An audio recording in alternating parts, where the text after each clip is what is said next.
Sarah's here today to talk about her latest book, Ultimate Blogs, which is an anthology of some of the best writings to actually appear on blog. So she'll be reading us some selections from her book, as well as talking about the process by which she came about the book in the first place. So please join me in welcoming Sarah to Google.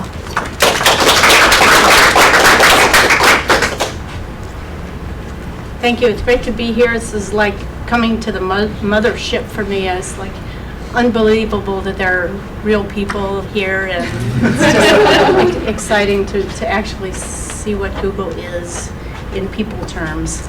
So thank you.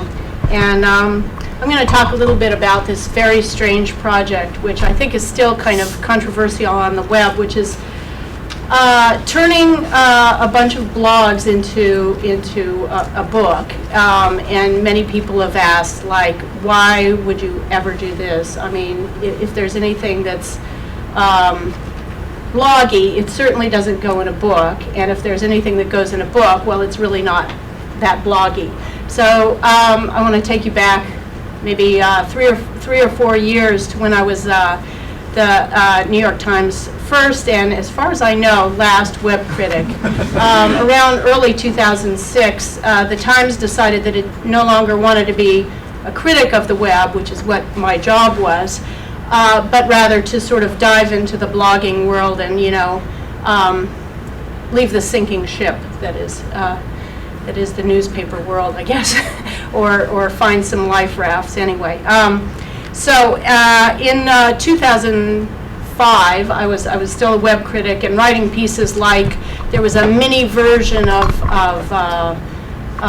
Christo's gates on the web called the Somerville gates. You all probably know Somerville, and it was a sort of a mini version of Christo's gates for the web, and it was something for a mouse to go through. Anyway, I did pieces like that, like what was strange about the web and unique on the web.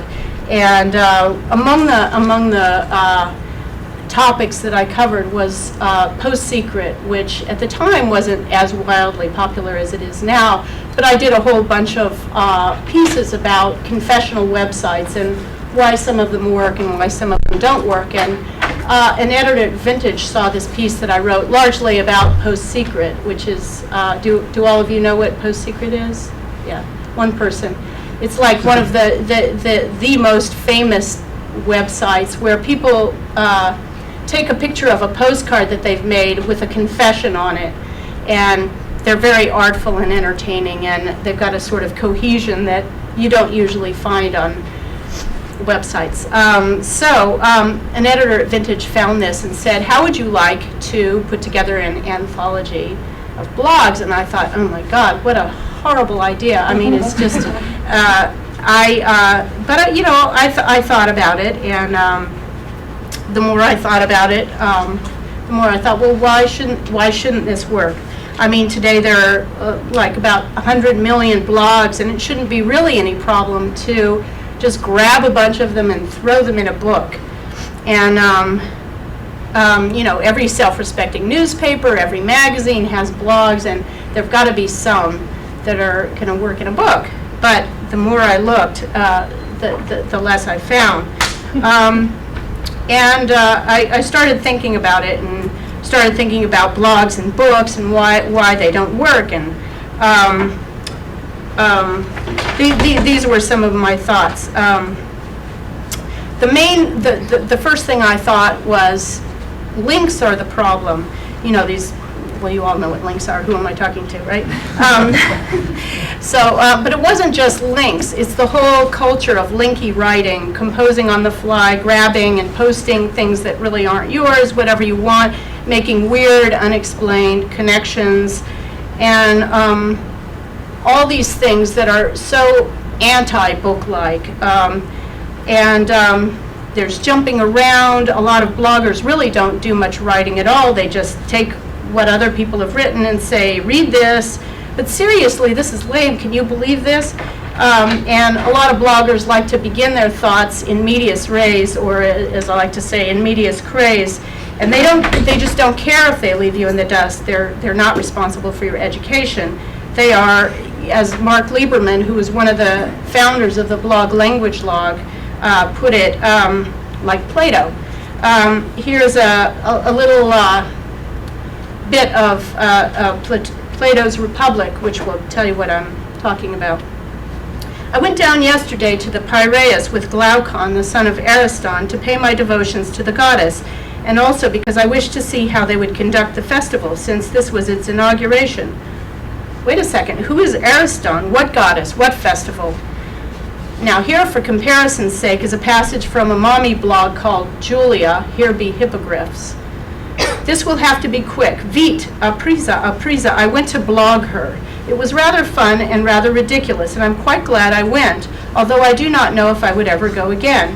One thing of note for my infertile blogging friends, do not even think about it. Do not go, do not ever go to blog her. Huh? Who's Steve? What's blog her? It's basically the same thing. Bloggers assume that if you're reading them, you're one of their friends, or at least in on the gossip, the joke, or whatever names they happen to be dropping. The very tone of most blogs is, predicated and infused with linkiness and knowingness that you already know basically what you're going to find at this blog. So the whole idea of finding blogs that would work in a book became a kind of a white whale for me. I became obsessed with finding blogs that are fit for print. I'm going to read through my whole book very quickly, and you'll see what I came up with. And this should give you a sense of what I consider bloggy writing, which is blog writing that basically works in a book, that is literary and distinct enough to qualify as a different kind of writing, I think, than you find in most books. So my first blog in the book, it's alphabetical order, that will tell you how far I am in the book when you're getting worried about time, is Angry Black Bitch. And this is a passage, December 2nd, 2005. As a bitch jumped through the morning television in a desperate attempt to avoid multiple viewings of the Oprah Letterman reconciliation, give a bitch a break, people. Something caught my eye. Peter Jackson of Lord of the Rings fame has remade King Kong. Immediately, a bitch got pissed. And here's the Becker Posner blog from February 12, 2007. In China, in 2005, 118 boys were born for every 100 girls. This ratio is far above the normal biological ratio of about 106 boys to 100 girls. Are there good reasons to object to sex selection, either by abortion or more sophisticated methods? And here's a quote from Click Opera, December 1st, 2006. Pechacucha is dead. You heard me, dead. Do you really need it spelled out in blood and sperm by a designer with a small but well-connected captive audience, 20 slides and 20 seconds of slick narrative for each? What do you want, circle jerks and seppuku? Go home, you sick rubbernecking thrill seeker, it's over. And this is from Cosmic Variance. The universe is structured like a language. May 22nd, 2006. A little while ago I went to see Zizek, a new documentary about charismatic and controversial Slovenian philosopher and cultural critic Slavoj Žižek. Part of the Žižekian controversy can be traced straightforwardly to his celebrity. Not hard to get fellow academics ornery when you're greeted by admiring throngs at each of your talks, let me tell you. This is from the diary of Samuel Pepys from May 23rd, 1660, and this is the oldest blogger in my book. We weighed anchor, and with a fresh gale and most happy weather, we set sail for England. All the afternoon the king walked up here and there, up and down, quite contrary to what I thought him to have been, very active and stirring. Upon the quarterdeck he fell into discourse of his escape from Worcester, where it made me ready to weep to hear the stories that he told of the difficulties he had passed through. This is El Guapo in D.C. from February 22nd, 2006. Moments ago, I received an email that made me write this post. It was from a nice girl named Aurelie Farrington. I do not know this woman, but she seems to think I would benefit from Viagra pills for $3.75 a pill. Mi amor, perhaps you do not know about me, El Guapo. I am Guatemalan. Does this make you realize the error of your email? Did you perhaps think I was Argentinian? If so, please do not let this error occur again, I beg of you. This is Eurotrash from March 24th, 2004. This restaurant review made me want to burn something. I disliked Amanda Hesser by the second sentence when she used the phrase olfactory amuse-bouche. By the end of the piece, I wanted to grab her and make her wear clothes from Old Navy and eat Big Macs for the rest of her life. This is from Get Your War On. Let's see, it's on October 9th, 2001. Oh my God, this war on terrorism is going to rule. And this is in cartoon form, so I'm reading two voices. I can't wait till the war is over and there's no more terrorism. I know. Remember when the U.S. had a drug problem and then we declared a war on drugs and now you can't buy drugs anymore? It'll be just like that. Right. God, if only the war on drugs hadn't been so effective, I could really use some fucking marijuana right now. Go fug yourself. February 14th, 2005. How to make your own Grammy dress, courtesy of Blue Cantrell.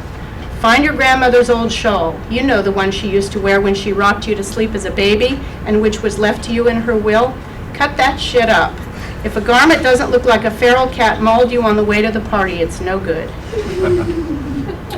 This is from I Blame the Patriarchy, June 14th, 2006. Flea. How I admire Flea. No erudite dildopreneur was ever so hilarious. She actually gets email for asking sex advice. I can only imagine the degree to which such a thing enhances her quality of life. My envy is pronounced. Anyway, in response to one such email, Flea has a post up containing second-party information on how to perform a blowjob without gagging. In the middle, no laughs there. In the middle, August 10th, 2006, back from the Mideast. I went to JFK in the morning to catch my JetBlue plane to California. At around 8:30, two men approached me while I was checking my phone. One of them asked me if I had a minute, and he showed me his badge. I said, sure. Then he asked for my ID card and boarding pass. I gave him my boarding pass and driver's license. He said, quote, "People are feeling offended because of your t-shirt." I looked at my t-shirt. I was wearing the shirt which states in both Arabic and English, "We will not be silent." Ironic Sands, March 20th, 2006. I don't watch much reality TV, but I've seen enough of it to notice an ongoing phenomenon. Someone wears a garment with a trademark logo or artwork on it, and the producers have to pixelate it beyond recognition in post-production. The pixelation process seems an awful lot of trouble to go through for something that could have been avoided with a little pre-planning. So I'd like to introduce my new line of pre-pixelated clothing for reality TV shows. It's Raining Noodles, November 23rd, 2006. This is called The Kittens, They Die. My mom dragged me to see a doctor specialized in traditional Chinese medicine, or TCM, today, since throughout my exams I'd been breaking out in rashes. I fought against it with all the strength I could muster because such a visit invariably results in me having to take some disgusting medicine. If you thought I was bitter enough about my ex, you really have to try TCM medicine for a whole new definition of that word. And that's from a schoolgirl in Singapore. Johnny, I Hardly Knew You, July 7th, 2006. I had done as much as I could to avoid pre-Superman Returns media watching for whatever reason. I had made the mistake of clicking like an idiot through various links to see, in no particular order, what the new Superman looked like, what his suit looked like, the new colors, the stupid S symbol on his belt, if he was gay or not. You know what? The gays need to shut the fuck up. This is somebody who went into a very long, involved discussion of Superman and how much she loved it, and she is gay. Julia, here be hippogriffs. September 25th, 2006. I had an ultrasound this morning with my OB. I was saddened, but not particularly shocked to see that the fetbrio no longer has a heartbeat. It has grown a lot since last week, so we assume it must have died. It had grown a lot since last week, so we assume it must have died in the past day or so. So, well, yes, I feel quite peaceful, actually. And here's language log from February 15th, 2007. When NASA astronaut Lisa Novak was arrested on February 5th and charged with the attempted murder of her romantic rival, we were treated to nonstop media coverage of the bizarre story. Perhaps the bizarrest detail of all was that, according to the arrest affidavit, Novak admitted to wearing a diaper on the 900-mile drive. Sometimes Novak was described as, quote, wearing a diaper on her journey, and at other times as wearing diapers. A current search on Google News, and that's you guys, suggests that wearing diapers outnumbers wearing a diaper about 3-to-1 in coverage of the Novak story. So what's up with the prevalence of plural diapers for a single item? Micrographica. This is also a cartoon, so I'm two voices here. Hey Mo, what do you make of this? Well, let me see it. Remember, I found it. Yeah, looks like crap. Could be something great wrapped in a crap. Midnight in Iraq. This is called Panties for a Dime. February 27th, 2006. And this is a soldier, a Marine, I think, who was stationed in Iraq in Fallujah. Our PX is a fascinating place. One of the first things I learned is that no matter what you want, it will be here tomorrow. Need a 3M plastic hook with a sticky back? They may be out of them, but the person stocking the shelf will assure you that tomorrow you may return to find the product you desire. Colgate toothpaste, coffee mugs, rabid two-headed koalas. Tomorrow, it'll be here tomorrow. You're only a day away. The PX step also appears to have a tendency to overestimate how much of a particular product they can sell. Sometimes this works to your advantage, and sometimes it's just weird. Panties. Lacy, black women's panties. NinaPaley.com, June 5th, 2006. I've received some emails complaining about my character design for Sita. Specifically, her babeliciousness offends some sensibilities like Sandil's. He writes, quote, please do not portray Mother Sita in a skinny robe like an Arabian belly dancer. It is insulting to us Hindus. I also went through all the letters of appreciation you have received from everyone, Indians and others. I can only assure you that they are idiots who have not understood the meaning of the Ramayana. And this is the letter to a filmmaker who was doing her personal adaptation of the Ramayana, dealing with her personal love life. So, Old Hag. January 7, 2005, a villanelle composed upon Jennifer Aniston's answers to her May 2001 Vanity Fair interview with Catalina Island glimmering in the distance. This is a poem, or part of one.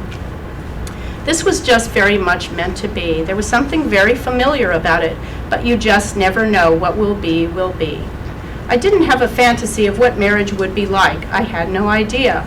I was stunned when I was addressed as Mrs. Pitt. This was just very much meant to be. Rootless Cosmopolitan, July 20th, 2005. It's titled Free Mandela from the Prison of Fantasy. Google Mandela and miracle together and there are at least 86,000 citations. This idea has entered American shorthand as follows. South Africa would have exploded in a racial war and white people would have been driven into the sea had it not been for the miraculous generosity of the spirit of Nelson Mandela, who supposedly restrained the vengeful hordes. Oi, where to begin? The rest is noise, January 10th, 2005. On Saturday night, I went to see the New Jersey Symphony in Trenton. Something delightfully odd happened during Stenhammer's Piano Concerto No. 1, with Naomi Jarvi conducting and Per Tengstrand, an intense young Swedish virtuoso at the piano. After the first movement, there was the usual smattering of applause mixed with assorted hushes. Tengstrand looked toward the audience encouragingly, as if pleading for applause. Then he reached for a microphone and began to talk. And this is from The Smoking Gun, June 15th, 2006. President George W. Bush received a $10,000 sniper's rifle, 6 jars of fertilizer, 11 antique handguns, 10 pounds of dates, and a DVD of Singin' in the Rain from various foreign leaders, according to a report filed today by the U.S. Department of State. While Defense Secretary Donald Rumsfeld received some nice bottles of wine, his most unique gift came from Jordan's King and Queen, who gave Rummy a $380 aromatherapy gift set. The item was transferred to the General Services Administration. Under Odysseus, This is a retelling of the Odyssey and the Iliad, sort of smushed together and redone, from April 3rd, 2006. I spent most of the day lying on my stomach. Odysseus still hasn't stopped by. He did send some grapes over with Maecenas, however. Attached was a note. Dear Eurylochus, I hope that your butt is better. That is really, really terrible. It made me really sad to hear your butt was hurt. I have been really busy. Sorry, I have not visited you. I hope you like the grapes. Your General Odysseus. And that is my version of what bloggy writing is. And it gives you a taste of what's in the book and what the challenges were when I was putting this book together. The passages will make much more sense in the book when you see them complete, because I've done a lot of work trying to make them make sense. I mean, not editing them, but choosing the ones that actually do make sense when they're ripped from the blogosphere. So I am happy to take questions or whatever, comments. Yes? Well, I have a question. So I don't read blogs, and one thing that stops me from reading blogs is that I'm sure there are a gajillion blogs out there with only a few pearls, and I'm not sure, spending the time to find those pearls is worth it. So give me suggestions for that. So. Well, if you want to do what I did, which is basically spend a year doing nothing but looking for pearls, or you can read the book and start. I mean, what I would advise, if you're actually interested in doing it, is start with the ones that actually appeal to you in the book, and then look at who they're reading. And often you'll sort of see at least some of the sensibility or the subject matter overlapping, and you'll find your own way through things that you're actually interested in. Or start with put on a Google alert and see what blogs have got going. Sorry, a Google alert. Am I talking to Google people? You guys have this great function that, just like Google Maps, you go into a Google alert on a certain subject that you're interested in following, and it will tell you the new things that are popping up, on Google that day, the things that have floated to the top. And so then many of them would be blogs, like if you or if you want to see what people are saying about blogs, you could Google alert blogs and whatever subject you're interested in, and then you can sort of get a feel for. It's a fabulous organization.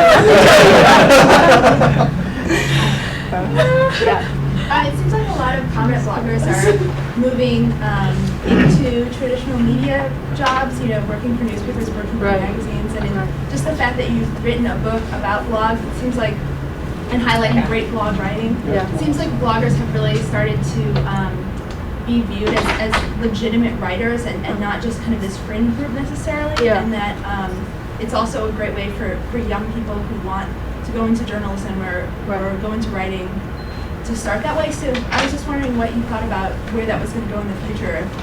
Well, I think newspapers at this point are in, they're in desperate straits, and they are, I think they really are sort of planning for the day when it's just going to be online stuff. And, a lot of their reporters and critics are now required to keep blogs and to do sort of, they're calling it blogging. It really isn't.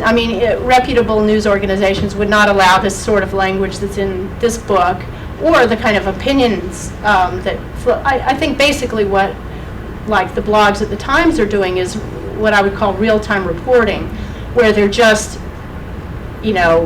trying to keep afloat and sort of have a more casual feel. I think that there are some bloggers who are getting hired. I think that the cases where you do find it, they're pretty rare, but they're very publicized. You really hear about, or the book deals, the big book deals. They're so huge that everybody hears about them, and I think it sort of exaggerates the effect. On the other hand, I do think that it's beginning to sort of reach a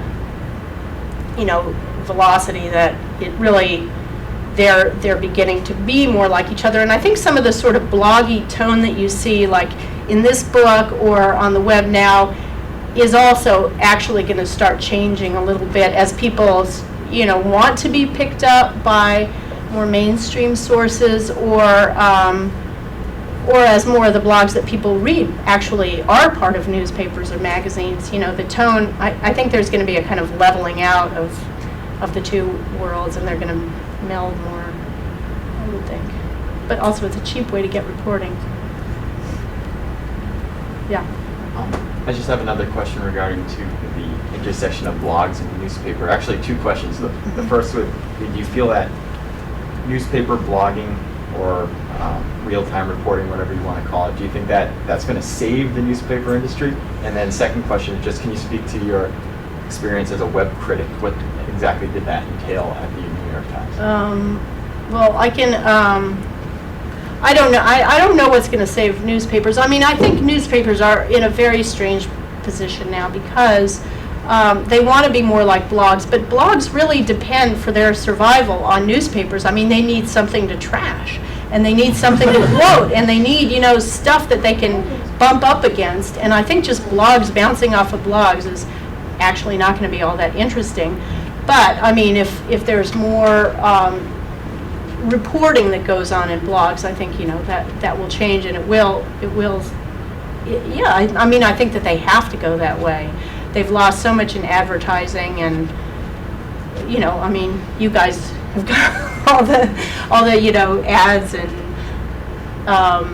and I think that's the wave of the future, and that is what keeps newspapers going, is advertising, or it has in the past. I mean, newspapers and magazines, I think, are just starting to figure out how to work that in their favor, and maybe they will. As to the other question about being a web critic, it was very strange because before I was a web critic, I was a photo critic and an arts and ideas reporter. And they wanted me to be a critic of arts and culture on the web, which was basically to look at things that had something to do with the arts or with culture, because it was going into the culture section of the paper, but to be web-only things. So I would do things like look at Ubu Web, which is this great poetry archive of poets reading their own poems, and so I would do things like that, or a mashup of songs and footage having to do with Hurricane Katrina. But it was very tricky to do at the Times, because there's a separation between reporting and criticism that is not supposed to be crossed, and secondly, there is a very hard line between making aesthetic criticism versus making political criticism. And on the web, these things are very much like they really can't be separated, I think. So a lot of the things that I was trying to analyze and criticize about the web crossed that those two uncrossable lines at the Times, and it basically was very hard to write about the web critically without having some sort of political edge. For instance, there was this game on the web. It wasn't a game, but it was a sort of thing that you could do where you could throw George Bush from bubble to bubble. I don't know if any of you ever saw this? And I wanted to write about it and the sort of experience of doing this. And they said, no, you can't do this unless you can find a similar, if you can see John Kerry or Bin Laden or anybody else being thrown. And then I looked and I found all of them. There were versions with John Kerry, there were versions with, Leona Helmsley, I don't know what. They were like out there. And they said, sorry, it's still too political. We can't run it. And there was one particularly, difficult thing where I was dealing with some Iraqi blogs, and the criticism, there were these 3 Iraqi brothers who were writing about the war in a very positive, writing about the, Americans in Iraq in a very positive way. So I started reading about it, and I started reading the criticism on the web. And at a certain point, one of the brothers broke off and sort of gave this indication that he didn't like what was going on.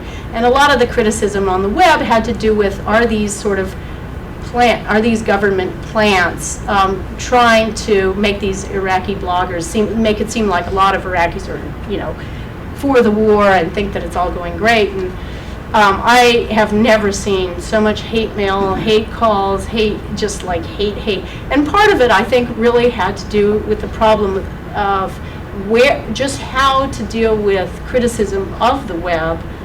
Where do you put it? And it was being put on the arts pages, and people said, well, this is like not arts criticism, this is like, you know, a serious thing. And they said, you know, you've outed these Iraqi bloggers and you've called them, you know, moles for the U.S. government, and, you know, they're going to die. You know, that was like, so it was impossible. And all this information had already been out, you know, it was public and their names had already been out, but it was a very good illustration of what happens when you, just the difficulty of dealing with web material in a newspaper and being a critic of the web. And I think it was particularly difficult for the Times because they were trying to figure out how to be part of the web and sort of get in the game, you know. So it was just a very tricky thing, and I think it's still a really very tricky thing. For instance, you know, the blogs get edited there, and you are not allowed, you know, just as I suppose you wouldn't be allowed at Google to talk about the internal operations. And when people blog, they're blogging about, you know, what goes on in their office. They're talking about, you know, it's gossip and it's sort of like inside information. I mean, that's what's great about blogs. And you know, you can't do that kind of thing when you're dealing with an organization, like a big organization like Google as well. You know, hey, you know what I heard from the boss, and they've got this new thing, and this is how it works, and blah, blah, blah, and then you're out of your job. So, but in fact, there's even a word for that, for losing your job because of your blog, which is deuced. To get deuced is to get fired because of what you've written on the blog. Which actually, at this point, this sort of addresses what you were talking about. The blogger named Deuce, that the word is now hugely popular, and she now can blog. She can earn a living through her blogging. So, I mean, to be deuced is maybe not such a bad thing. I mean, you know, she's doing fine. And I think it's going to be kind of moments like that, these moments where somebody really can't fit in one world and suddenly gets kind of blown into the other. And I think that's kind of the way it's probably going to work through itself. Yeah. We had Daniel Lyons here some months ago, Yeah. and he was talking about how he was pitching his editors at Forbes that he wanted to write a blog, and they were shooting him down at the same time as they were sending him an email as fake Steve Jobs, who they didn't realize he was, you know, asking, "Would you come write for us?" Oh, that's funny. That's funny. How did he? I think ultimately somebody, maybe it was even a Times reporter, had, you know, basically figured out who it was and we're going to out him, and he went to Forbes, and then he's doing fine now. Right. Well, that's the thing. I mean, writing under an alias is just such a different thing than writing and, you know, being out there for everything that entails. It's another very weird boundary that's going to be crossed more and more, I think. Yeah. You mentioned the distinction between reporting and criticizing or critiquing, and so I guess my question is twofold. What would you say this book is doing more? Are you reporting on the blog phenomenon, or are you critiquing it? And if you're reporting on it, then how would you go about critiquing it as a sociological phenomenon? I don't think it's really either criticism or reporting. I mean, it's anthologizing, which is to put together something that you think is an interesting collection. You know, is like, it's geographically, it shows. I mean, it would be close. Are you making a statement with your choices? Yeah, I think I am. Yeah, I think I am, and I think it's something that there is a particular kind of blog that actually is a new kind of literary form almost. And it is something that is readable and in book form, and it's worth reading long after the fact. It doesn't lose its freshness the day after it's written, and also that these people are, I mean, Yeah, I mean, I think it's basically something that people should know. Even people who read blogs all the time don't think about the form and sort of how it compares, and people who don't read blogs at all just have no way in. So I don't know, I sort of think of it as kind of like a service rather than either opinion or reporting. But it's just it's basically the things that I thought were great and worth keeping in a book, and said something about what's out there. Going back to this issue of anonymity. About what? Anonymity, yeah. Or having some sort of mask. Mm-hmm. Would you say that the majority of the best blogs, the pearls you found, were from people that were more anonymous, or was it people who were more willing to put out their identity? Well, I was shocked at how many people. Well, for instance, that Superman one that I read to you. At first, I thought she went by the name. The blog was called Johnny, I Hardly Knew You, and I thought it was a man writing. And there is a kind of a great cloud of sort of mystery that I think is something that will be lost as more and more people just say who they are and show their pictures. And I mean, it really is a full identity just through words and through choices that you make. Just it's a full, it's like a fiction almost. But I think I was shocked. Almost everybody. I think there's only one person in the book who, to this day, I have no idea who it is. I don't think he's anything like what he says he is in the book. Everybody else told me their name, and their real names are in the book. Did they give you permission to publish them? Oh yeah, Vintage would never have let me do this with no permission. Were there people who said no? Yeah, that's Oh sure, there were people who said no. In fact, like Deuce couldn't do it because she had a book deal, and